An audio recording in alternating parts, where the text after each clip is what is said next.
Hello mga ka-farmlad, kamusta po kayo? Ayan, nandito po tayo ngayon sa Tagkawayan, Quezon sa 2.4 hectares na clean title na may farmhouse po yan, tabing ilog, tabing bypass road na yung TR5 po. Ayan mga ka-farmlad, napakalinis po ng tubig na naaagos dito sa binebenta nating 2.4 hectares na tabing bypass road, tabing barangay road na may bahay.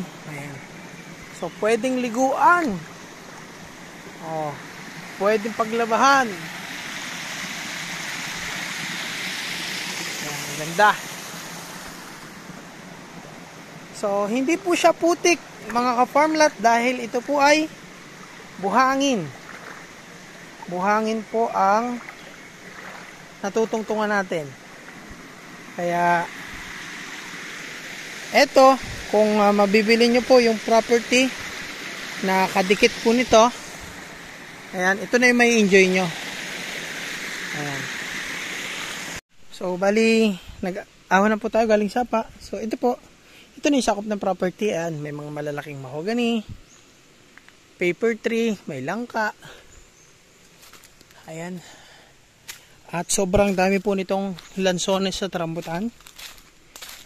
Ayan. Tapos kung may sasakyan po kayo, pwede nyo po ipasok dito galing sa kalsada sa sasakyan nyo.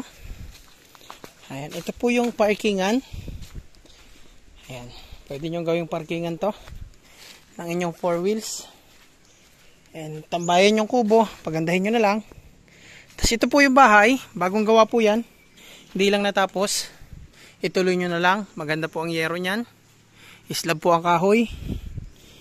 Tibay. Ayan. So, may kasama tayong buyer ngayon. Diretso video na rin. Ayan si sir.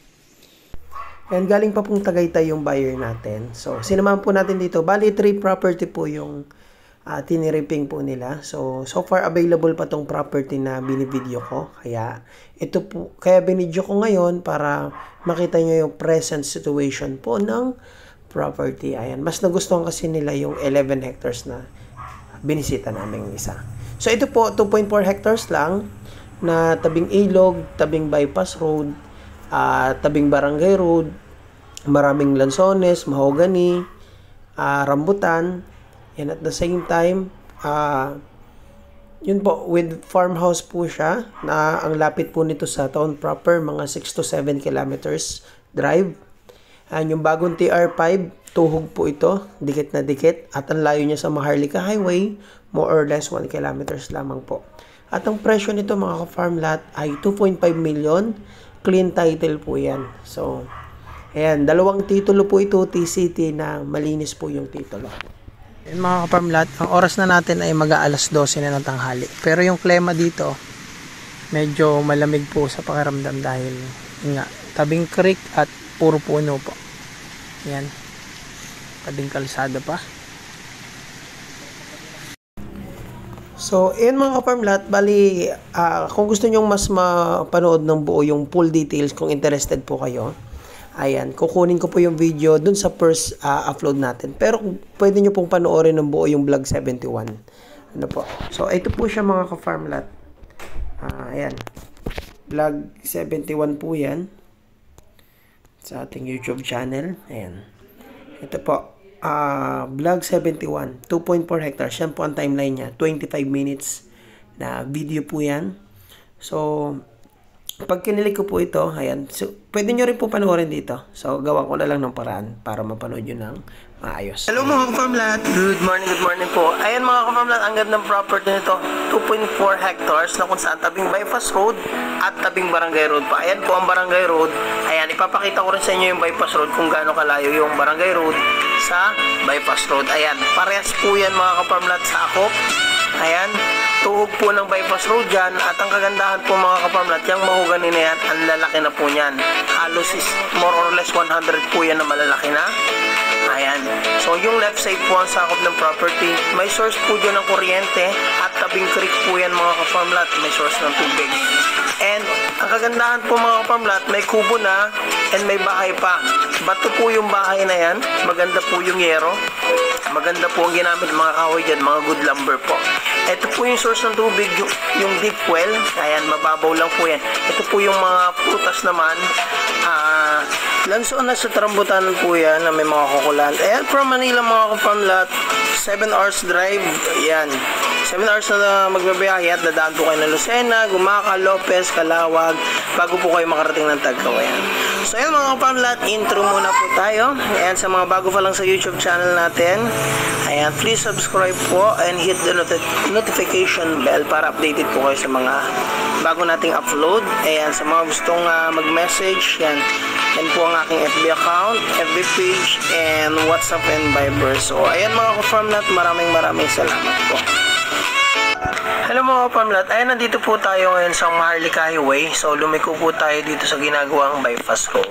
So ayan, bago yan mga ka-farm lot, isang pagbati muna. Ayan, magandang kaliwanagan po sa inyo lahat. So ayan, binabaybay po natin yung distance travel nito sa National Highway mga ka-farm lot going to property na binabaybay natin itong bypass road ay halos 1 kilometer lang po yung pag-drive natin ito. So ayan, may nag-request po sa ating buyer na videohan ko natin ang buo, yung mga hangganan lahat-lahat para makadecide sila kahit sila hindi makatripping dahil ang mga buyer natin kadalasan ay OFW po. So wala po silang minsan na representative para i-tripping. So ayan mga ka-farm lot, sa lahat po ng buyer natin na naniniwala, nagtitiwala, ayan, ito po isa na naman magandang property. Ayan. So, ito po is going to Ginyangan, Quezon na diretsong Manila. Ayan. So, ang lulusutan po nito ay Tagkawayan going to Daet. Ayan mga farm lot, andito na po tayo. Ayan, nandito po tayo nag-umpisa sa dulo ng property. So, ayan pong tinuturo natin, yan po yung umpisa na sakop hanggang dun po sa pinarkingan natin. Tapos yung right side, yan, yung tinuturo ko, sakop pa po yan, diretso doon. So halos dito po ang kalakihan, nasa more or less 1.5 hectare pataas. Basta malaki.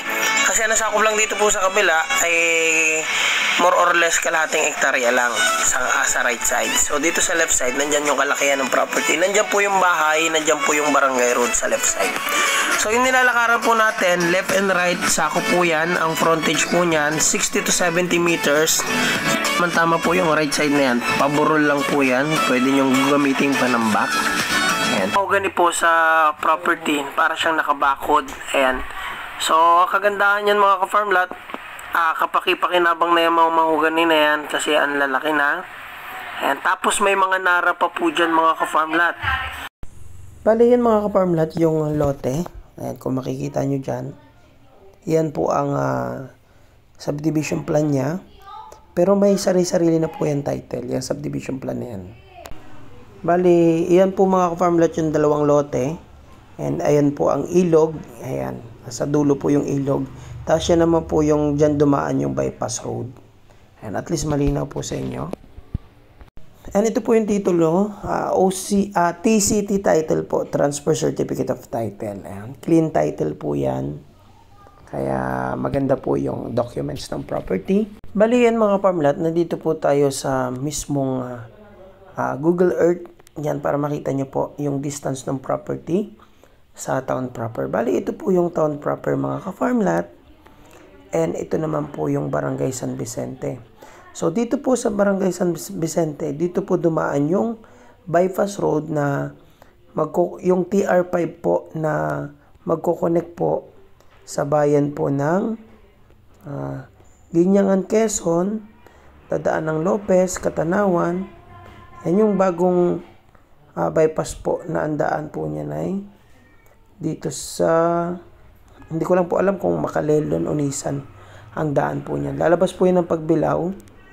Tapos, tatagos po yung bypass road ng Daet, Labo, Daet, then going to Bicol po. Yan po yung TR5 mga ka-farm lot. And, ito po yung barangay mismo ng property. Ayan. So, yung property po nandito banda. Ayan. So, hindi pa lang po updated yung Google Earth dahil sa ngayon po, nakayod na yan yung bypass na yan. So, dito po sa Google Map, hindi pa kita. So, sa mga ka-farm lot natin na interested po, ayan, message nyo lang po ako mga ka-farm lot. Ang travel distance dito ay more or less 6 hours drive po. Kung mabilis-bilis po kayo at kabisado nyo ang travel po, ng going to Tagkawayan, mga 6 hours po or 5. Kung medyo hindi nyo gamay yung biyahe, mga 7 hours lang po. Pero kung gawa na po yung TR5 na yan, so napakabilis na yan.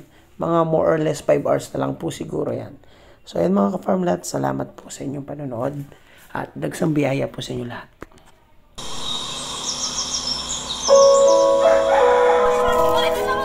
Ang sarap mamuhay sa probinsya.